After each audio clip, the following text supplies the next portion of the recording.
Tanmay, let's talk about your wildflower shot. Yeah, So it's just flowers, right? yeah. But you've done something different here. It looks like there's drama and there's depth, and it just looks really interesting. And I'm trying to understand what was your process here. If we can kind of go on a journey, if you can rewind back in time. Right. Um, was there any planning involved in the shot, or was it a spontaneous shot? Okay, so I'll tell you how everything, all of this came about. So I think a storm was passing us by, and that there was a good chance of showers.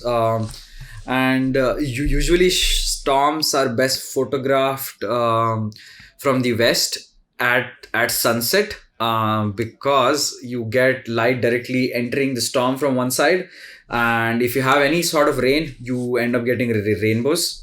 So that is something I was chasing for some time. So we don't get too many storms here, especially rainstorms are not very common.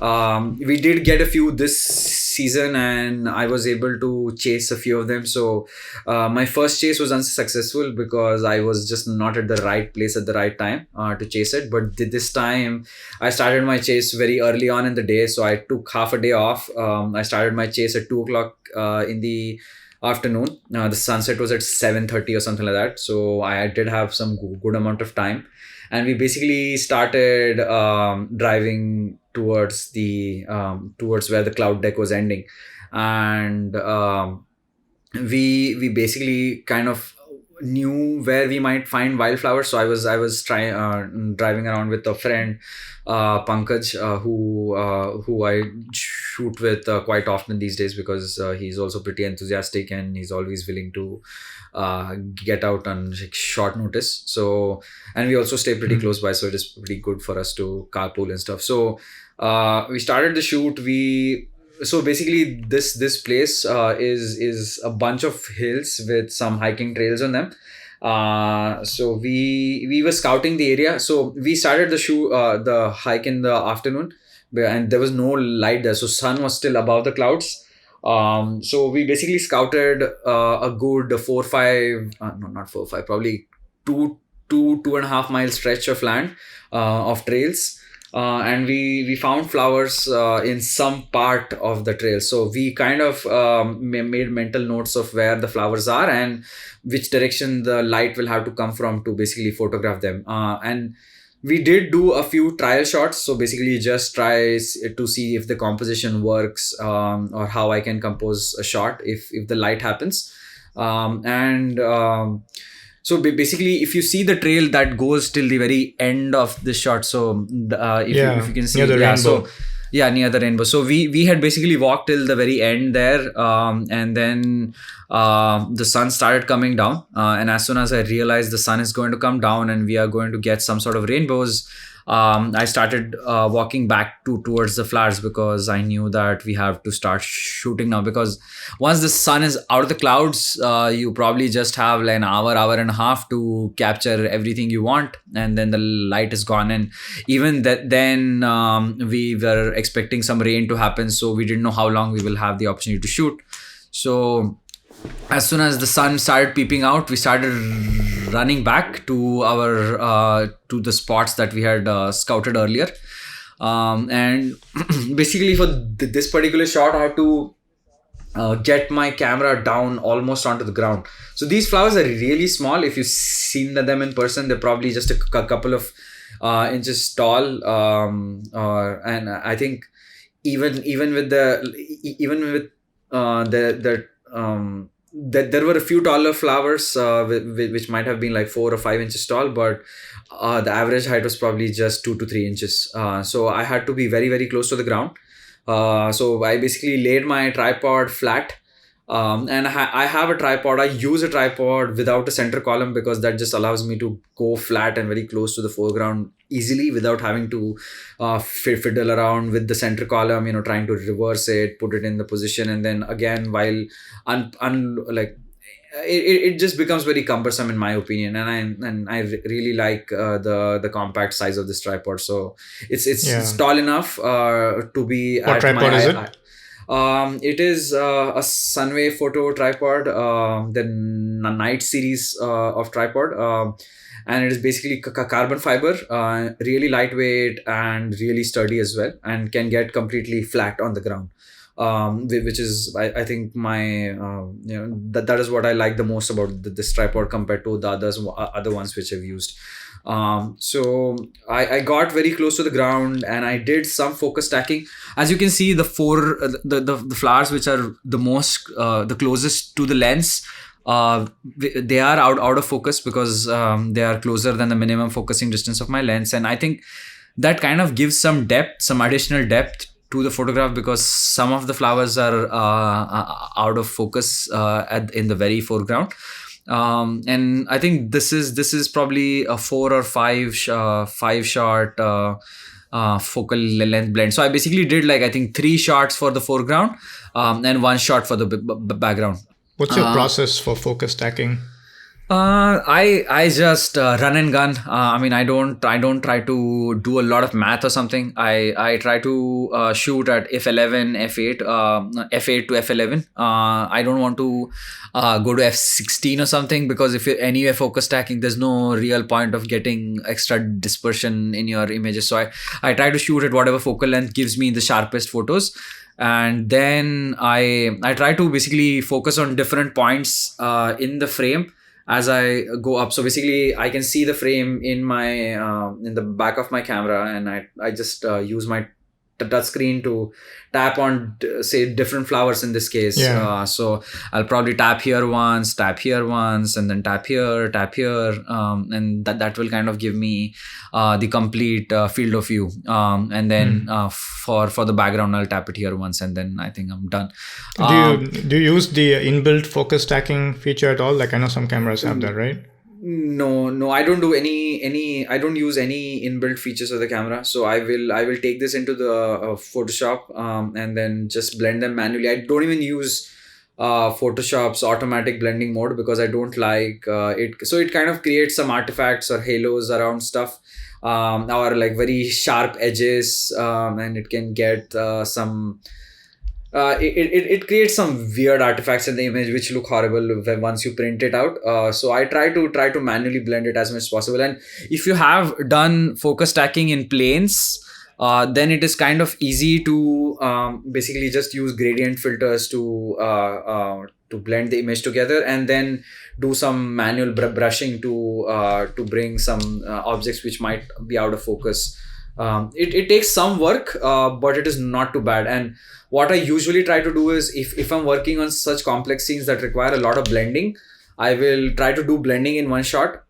So basically try to this is an exposure plus a focus stack, so a bunch of different shots gone into this.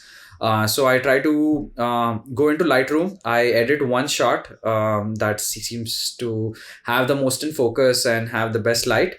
I will process that shot in Lightroom, and then basically sync all of the photos which are either part of the focus or exposure stack, and then make them all look alike, export them as DNGs, open them in Photoshop, and then first do exposure blending. So basically I will create I will try to exposure blend every focus stack first, and then take those exposure blended images and then try to focus blend them. It takes some time, but to be honest, it takes me like just maximum for this image it would have taken me 20 minutes to do it, because I probably just become more used to doing it. So I also follow the. So basically, what you do in the field can directly be leveraged in your post processing flow. So I think more as you become more aware of your own post processing flow, you can become better in the field as well. At least for your own processing flow, that may not necessarily work for everybody else, but it will definitely at least aid your own processing style. So for me, I will first blend the images, export them out, and keep them, and then just leave them as is for a few weeks, and then come back to them and then do the actual processing on that. In this particular image, how many total images do you take, like including the focus stacks and the exposure blends? Okay, so here I would have taken 12-15 images. I would think. I may not end up using all of them, but I still shoot as many exposures and focal planes as possible, because once you go back into your computer, if you do not have enough data, then you feel bad. So rather than getting disappointed later, you just shoot more in the field, and you're done with one shot. So you have taken 15 exposures of the same scene, focusing at different planes and having different exposures, that hopefully you will have all the data you need to process this scene. And I will try like a couple of different compositions and do the same with those, and that's it. Cameras these days have pretty good dynamic ranges, right? Do you still feel like you need to take multiple exposures? Yeah, I okay, that's a good point. You probably don't. You probably don't anymore. But at least for the shadows, I would recommend at least taking 2 exposures, 2 or 3 stops apart, so that you have at least one. And okay, not just that, for while you're photographing flowers, I think it also helps with just getting sharper flowers. So say if you're taking 15 exposures, the wind is always flowing. It may start, stop while you're taking the shot. And you might see that a darker exposure, even though it has more noise, the flowers are sharper because you were shooting a faster exposure. So it is not only giving you more dynamic range, which is probably not very useful for scenes like these, but it is also giving you more shutter speeds to work with. So your sky is going to be sharp because it's not moving as fast, but your flowers especially could definitely use some faster shutter speeds. So what you could do is you could just try to get the details out of the darker images, put them into your brighter images, and stuff like that. So shooting more exposures is probably not necessary, but I feel it is recommended, at least from the way I shoot, because the more data you have, the better. And I have examples. I mean, I haven't put out those images yet, but I have examples where I have had to use different exposures to get the flowers to look sharp in the photo. Because especially if you have if you're shooting in very windy conditions, it's very hard to get those flowers sharp and back in focus and stuff. So just taking more shots is just to clarify one thing here. So let's say you've identified 3 different points in which to focus stack. Would you do you do the shadows and the highlights for each of those 3? Is that how you approach it? So you'd come out with 6 total images? Yes. I would do that. So I would I don't even do 6. I will do 9. I just do bracketed shots +2 -2 EV, and I'll usually try to underexpose a little bit for the middle exposure, and then I will do 3 shots so that I at least get one really fast shutter speed shot for flowers at least, so that even though it might appear dark, you at least have the sharpness in there, so you can use that to enhance your final shot. Is there anything that you do to identify these things in post? Like, do you the beginning and the end of this set? So basically, once you have matched the total exposures for all of these images, they look identical in terms of the colors and exposure and everything. So you can go in and see. You basically you have a trade-off versus between noise and sharpness. And these new cameras have become so good that with a little bit of processing, you can get rid of most of the noise. And if you have especially taken bracketed exposures, you can just replace the darkest part of the image with a brighter exposure, which has lesser amount of noise. So I take the details from the darker images and the shadows from the brighter images, and I combine them. So basically these 9 shots will get combined into 3 shots, and then I go and blend those 3 shots. And I will not necessarily, so if I'm doing a focus stack for the sky part, I will just take one single exposure, because that exposure is enough. I don't have to really blend for the noise or like for shadows and stuff. So I will blend only where it is required. If it's not required, if I feel that one shot is enough in that place, I don't have to exposure blend it. I will just use one single frame and be done with it. Only when it's required, I will try to blend it. So I have more data than required in all possible scenarios. If required, I'll use it. If I don't think it's necessary, I just skip it. I don't know if you already touched upon this, but how did you envision this particular composition? So what I'm getting at is so you're in the field, and you're scouting around. You said you're walking down that path and you found this particular these group of flowers. Were there other compositions that came to mind, and do you like tend to focus on one particular composition? If you just shoot one, then you get this feeling like, are you missing out on other opportunities? Right. Okay, so one thing I would like to tell you about myself is I'm pretty decisive. So I can make decisions quickly, at least, and they may be wrong, they may be right, but I can make decisions quickly. I can make up my mind quickly.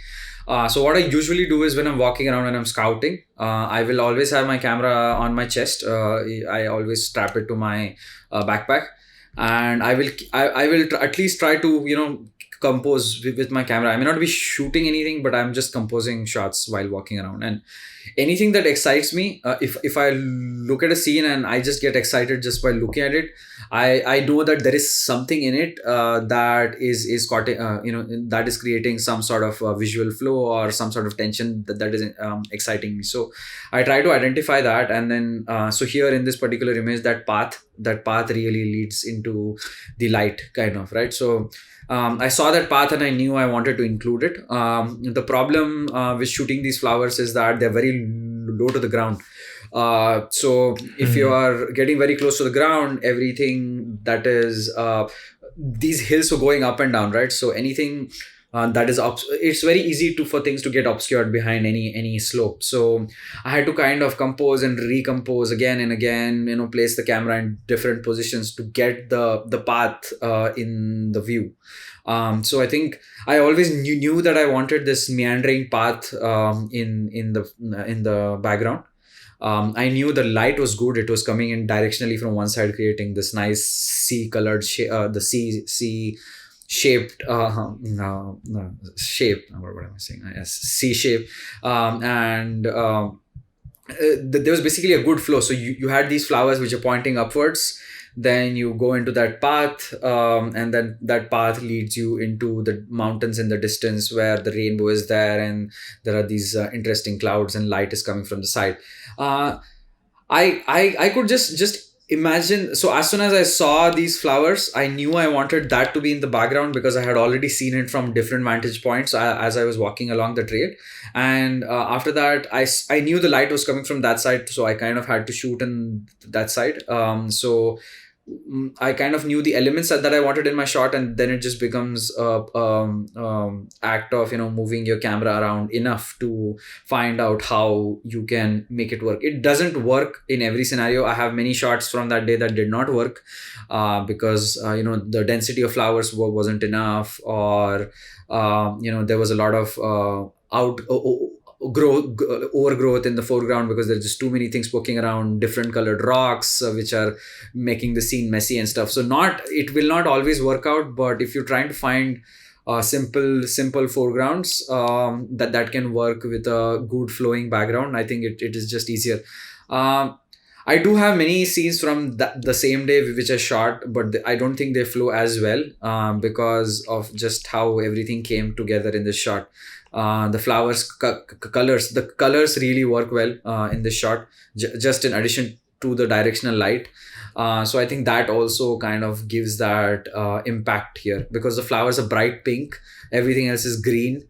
So I think they are very good complementary colors, and the light is directional, and it is all natural. So whatever you see in the image is how it looked. It probably looked even better in person. But yeah, I mean, good conditions make for better photographs. You don't really have to work too hard. I think post-processing is obviously very, very important to bring out that the feeling and trying to eliminate all the distractions from the image. So I can try to talk about how post-processing helped me bring out the drama in this image. Sure. So one thing I can try to point out here is how you can see the shadows here at the bottom are not very dark. So there's still a lot of detail in those shadows, even though it looks darker than the upper part of the image. There is still a good amount of detail in here. So if you look at paintings, what a lot of painters do is they basically block out color, so they don't paint direct details on white canvas. What they do is they will block out parts of the image based on what color is going to go. So if I were an artist, I would have painted the top half of the sky blue in color. The center part would be more green yellow in color, and the bottom part would be a more darker shade of green. And that is kind of the blocking you do when you're painting a scene. So that kind of gives the shadows an inherent color. Shadows are not completely black, they are dark green, and when you are looking at it in person, that is what you see. So your eyes can focus only on one small part of the image at a time, or not an image of a scene at a time. When you look at the shadows, you see dark green shadows, you don't see blacks or don't see blues necessarily. It will be a cooler tone of greens, but it is not an absolute black color. So I try to use those same techniques in my editing as well. So I will basically so this particular image didn't require a lot of that blocking, but at least for the bottom part of the image, what I did was basically create opaque green color, like dark green, cooler shade of green, and spread it across the bottom half of the image, and just reduce the opacity to like just 2-3%, and then it kind of gives a tonality to it, and also brings up the shadows just a little bit. And then all of the highlights that you see in the shadows, then I try to bring those highlights up so that it kind of mimics some details in the shadow. So that kind of gives some extra depth to the shadows of an image. And this technique, so these techniques I have sort of come up with on my own to some extent, and also like watching other people's tutorials, but it's possible that I might have seen a tutorials 5 years ago that didn't make sense back then, but now as my editing style has improved, those things make more sense. So I try to go back to older videos again and again and see if there are techniques that I can work. And different scenes require different kind of editing techniques. So if you're working on forest scenes or scenes that have a lot of high frequency shadow detail, basically like a lot of shadows, a lot of detail in the shadows, a lot of jagged information, then those kind of scenes can really use with just putting these opaque layers of basically to create some, bringing up the shadows, have some color in your shadows, and tone down the details in your blacks. And it comes with experience, a lot of trial and error. Just to clarify, the green in the shadow it's because of the grass here, right? Correct. It's not going to be green in every No. So depending on the scene you're at, you have to kind of know what the shadow color was. Basically I try to derive colors from the image itself. Don't try to force my own color schemes and things as much as possible. So you would see that my color schemes are not very same throughout my portfolio. So I just let the image dictate what colors I want to choose there. And usually nature looks beautiful on its own. You don't have to change the color of things. Not to say I don't replace skies and stuff once in a while. I do that as well.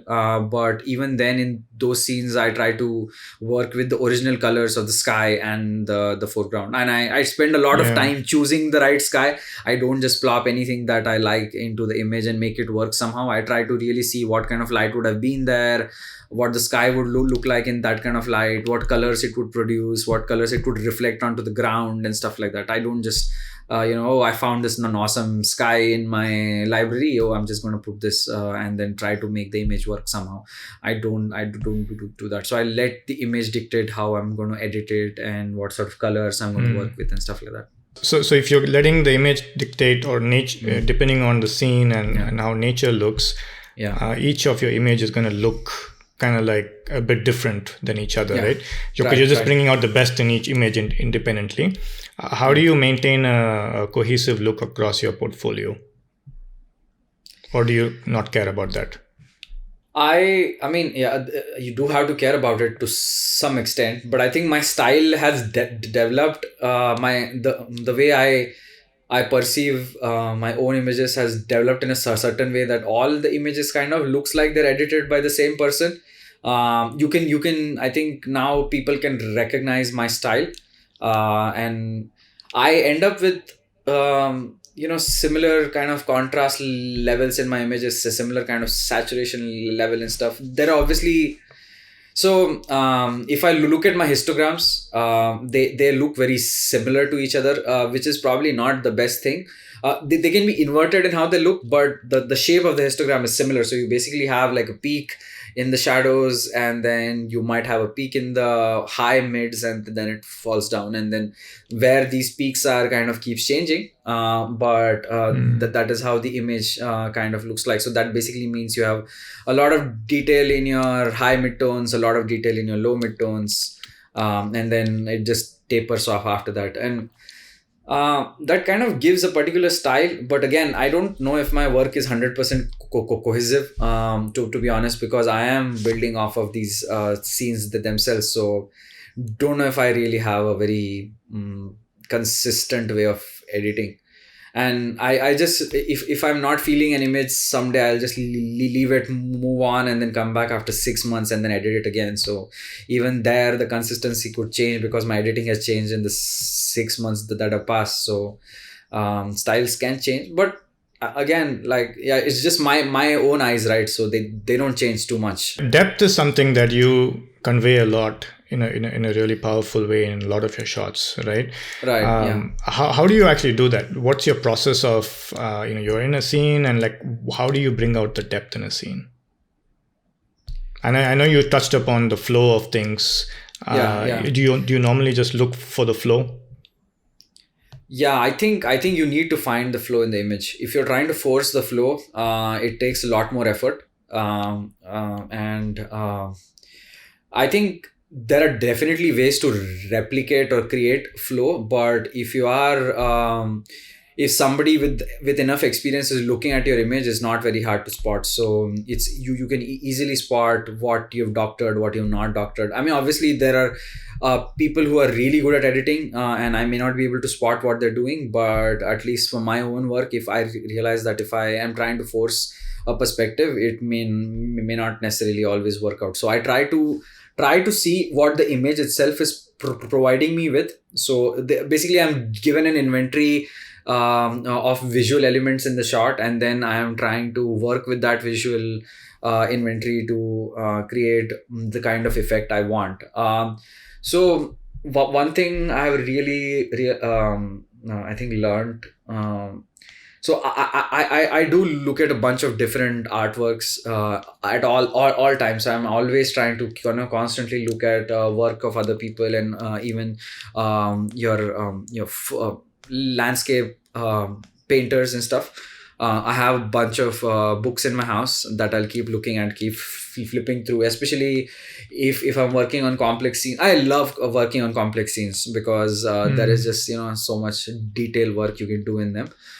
So for images like that, I try to see how painters have tried to approach this scene. So you have trees in your foreground, they're very close to you, so you will have a lot of contrast in those the foreground stuff, and then as you move away from the viewer, the stuff starts getting lesser and lesser contrasty.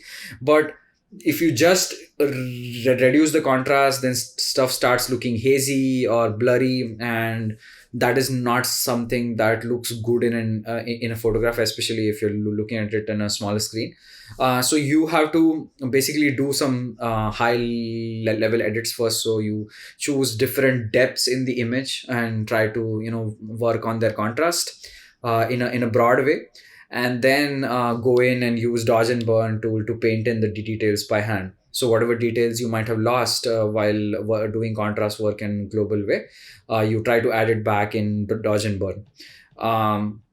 So if there are shadows on a mountain, I will paint in the shadows, I will paint in the highlights, which kind of gives it more pop, but still the micro contrast is low, and that will give you a feeling of depth in your shot. So I think contrast is what really brings in a feeling of depth.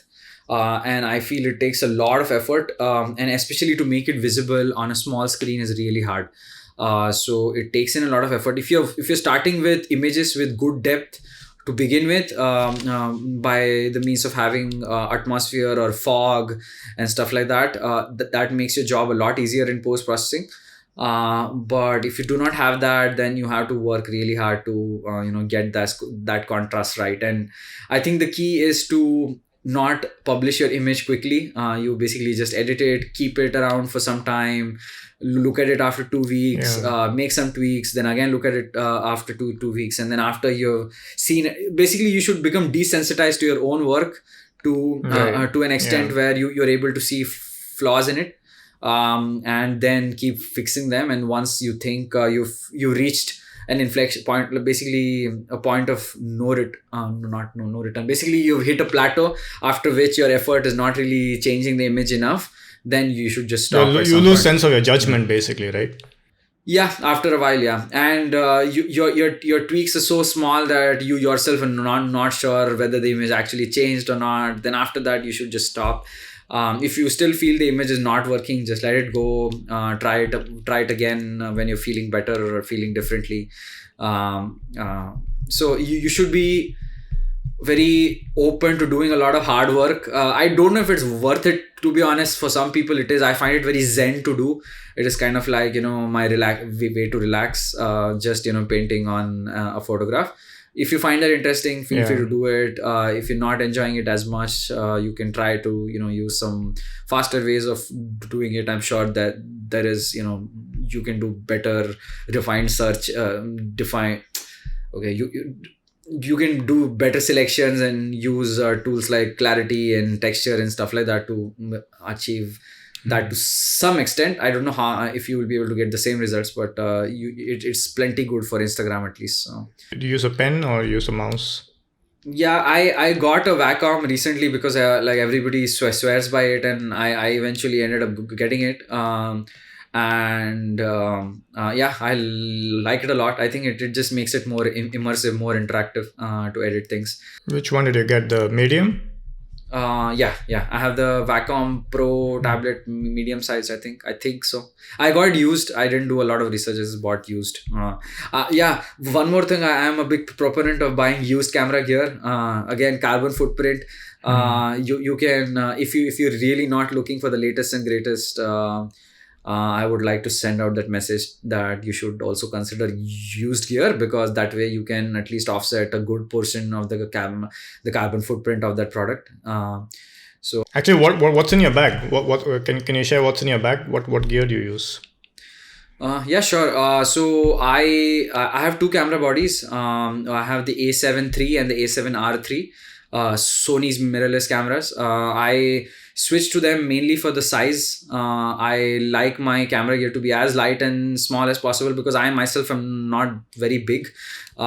So the smaller the camera gear, the better for me. Also, I use mostly Tamron lenses because they're the smallest in size. And also, I would like to say that I am their ambassador. But I don't use their lenses only because I'm their ambassador. I do have other non-Tamron lenses as well. But my main criteria for my gear is that it should be small and light. with sufficient image quality. So it's not like I'm using the lightest gear out there. I'm using probably some of the lightest stuff out there, which has acceptable level of image quality. And sometimes if I feel the shots are not sharp enough, I will try to take 4 or 5 shots and then average them to get better sharpness if the sharpness is of utmost importance to me. So you can achieve more detail even by just doing some post processing by averaging shots. So you're basically just doing super resolution. Basically, not all of your images are the same. There'll be some minor pixel shift in all of your images, and that can help you extract more detail out of the same shots that you're taking with your A7 R3. You can create 100-150 megapixel images by using these algorithms. So if you really want super sharp images, you could go down that route. And I try to keep I don't use the most expensive lenses. I don't have the Sony G Master lenses because they're very big, heavy, expensive. So I use Tamron's offerings, which are probably 90% as good in image quality, but 50% in weight, 30% in cost. I have a very basic camera set. So if I'm hiking, I will take super lightweight camera setup. So I just have 2 lenses, the 17 to 28 mm f2.8 and the 28 to 200 mm f something. I don't know what f it is. And just these 2 lenses will give me 17 mm to 200 mm range, and I can essentially shoot almost all of my landscape work in this. If I want to wait, so you have the 17 to 17 to 35 to 28, and then you have the 28 to 200. So you got 17 to 28 and then 28 to 200. So the other lens is 20 to 200. So that's like a general purpose lens. Yes, it is not the fastest lens and it is not the sharpest, but at wider end it is pretty sharp. And I feel even if the shots are not super sharp, just the fact that it is so small and easy to use, I end up photographing more things with that lens than I would have with my, if I were to use 3 separate lenses to do the same task. So earlier I had an ultra wide, a mid-range zoom, and then a telephoto zoom. But I was finding it harder to change lenses in the field. I just carry one camera body most of the time, and just changing lens so many times kind of slows me down. So I would rather have a general purpose zoom with 80% image quality than having these smaller zoom ranges with slightly higher image quality. I think for 90% use cases this lens is good. If I'm traveling in my car and if I want the best image quality, then I can carry a different set of lenses. Then I will carry my Sony's ultra wide. I will carry the 12 to 24 mm f4. I don't have the f2.8. I have f4, which is because it's smaller and lighter. Then I have the 35 to 150 from Tamron. That is an extremely sharp lens. It is also good for astro stuff. And it is f2 to f2.8. So really fast. So even if I want to do portraits and stuff, I can do portraits with that. Shoot animals if I ever encounter, and also good for astro. So you have 35 mm f2, which is plenty good for shooting any basic Milky Way shots. And even if you want to do track shots, it provides some really high quality images. And for telephoto, I use the 150 to 500, so it gives me the full range. I had the 200 to 600 mm from Sony. I really like that lens. It looks good and it has extremely sharp images, but it is really big and it used to occupy my entire camera bag with just one lens, and it was super heavy. So I ended up selling that lens and I got the smaller 150 to 500. So it is how important do you think that range is for a landscape photographer, the 500 length? I think it's really important, especially. So there was a phase when I was shooting a lot of telephoto stuff because you can narrow down on really small scenes and compress things and create really good layers. So I feel it opens up a very different genre of landscape photography to you, and I think it's very interesting to do. And sometimes you might get burned in a very small area in the sky, and you might just want to photograph that, or some interesting piece of light happening on top of a mountain which you cannot reach with your 200 mm lens, so you want that 150 to 500. I think it can give you some really cool perspectives. I always try to carry my 150 to 500 if I have the space. So you're carrying 3 lenses, then you're carrying the 17 one, and then you're carrying the 28 to 200, and then you're carrying the 200 to 500? 150 to 500. Yeah. That's a pretty heavy bag, right? Yeah, it's a pretty heavy bag. I also have 1 or 2 tripods. So the bag is definitely heavy. My bags can sometimes reach like 12-15 kilograms, which is like 30-35 pounds. What bag do you use? I have the f-stop ultralight series. So I have the f-stop Loca, which is their bigger ultralight bag. I use the ultralight bag because I had the regular Tilopa series backpack, and I found the backpack itself was really heavy. And the level of protection that bag offers versus the ultralight series is, I found them to be almost the same. I've been using the ultralight series for 5 years now, and the bag is still in great condition. It is not torn anywhere, no sign of like big wear and tear. So I don't see a reason to change, and it's pretty comfortable. If I really have to go backpacking, then I use a different pack. I have the Osprey 70-liter pack, which I fill with my camera gear, because you need like just better suspension system if you're going backpacking. But for most of my regular use, I just use f-stop bags, and I have used them for many years, and yeah, they're good. You use only one bag for everything, or you have not the backpacking stuff, but otherwise? No, I also have a Peak Design backpack for when I'm going to more urban settings. So for example, if I'm going to Tokyo or going to NYC or Seattle or something, and if I'm just going to spend all of my time in the city, I try to take a bag that does not look like a hiking backpack. So just for aesthetical reasons, I guess there's no good reason for actually for me to switch, but just that the photography bag has a lot of straps on it, and if you're walking in the city, it tends to get caught in things and stuff. So it can look a bit more sophisticated, right, with the Peak Design bag. Yeah, and I also I don't carry as much gear when I'm going to urban settings, so I can also downsize a little bit, and it can also allow me. What do you carry with you when you travel? Like, let's say you're traveling to, like, I don't know, New York or something. What do you carry with you? I'll take my 17 to 28, 28 to 200, one small tripod, and that's it. I think that's it. What's the small tripod that you have? So if I am going to so it depends on what kind of scenes I'm going to shoot. If I'm going to shoot handheld, then I have this really small tripod that I got off of Amazon. I don't know what brand it is, but it works really well. It's aluminum, but really small, and it can get completely flat onto the ground. So if I'm just going to shoot from big windows or observatories and stuff, this tripod is good. You can hide it anywhere. It's the size of a bottle.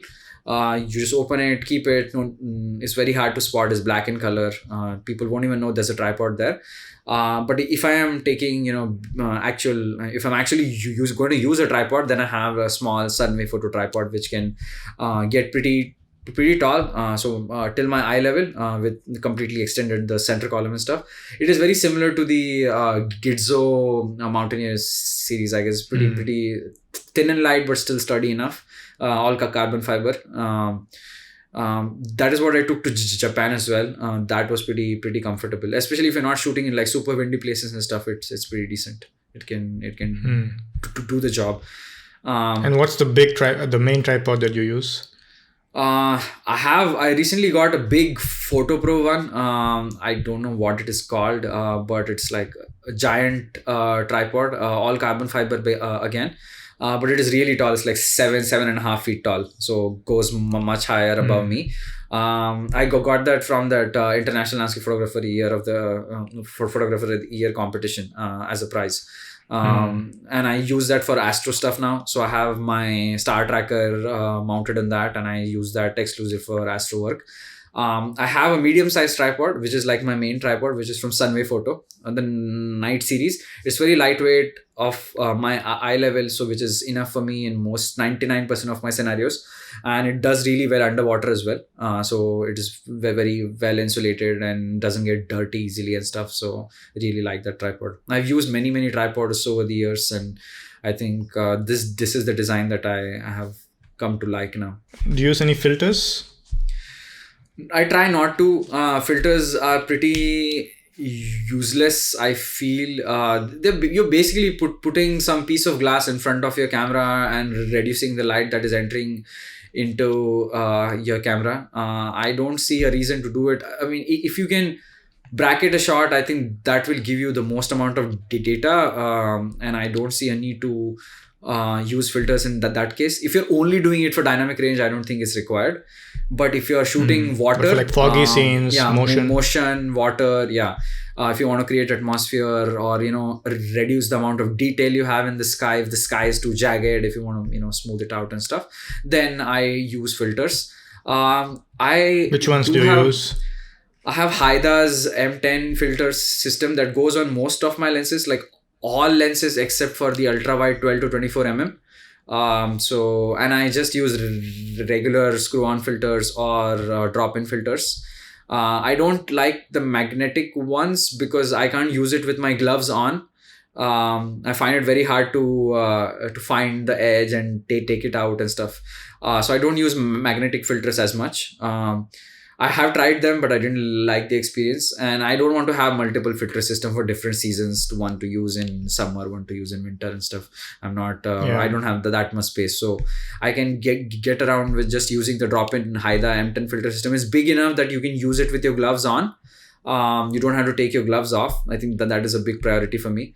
And besides that, I have some rear camera filters for the ultra wide lens, so you can just put it at the back of the lens and then put it on, and then you don't have to worry about cleaning the filters again and again. You can just clean the lens front element, and you kind of get like the best image quality, at least in my experience, that way. Especially shooting waterfalls and stuff, it becomes a lot easier to clean the front element compared to the actual big filter system.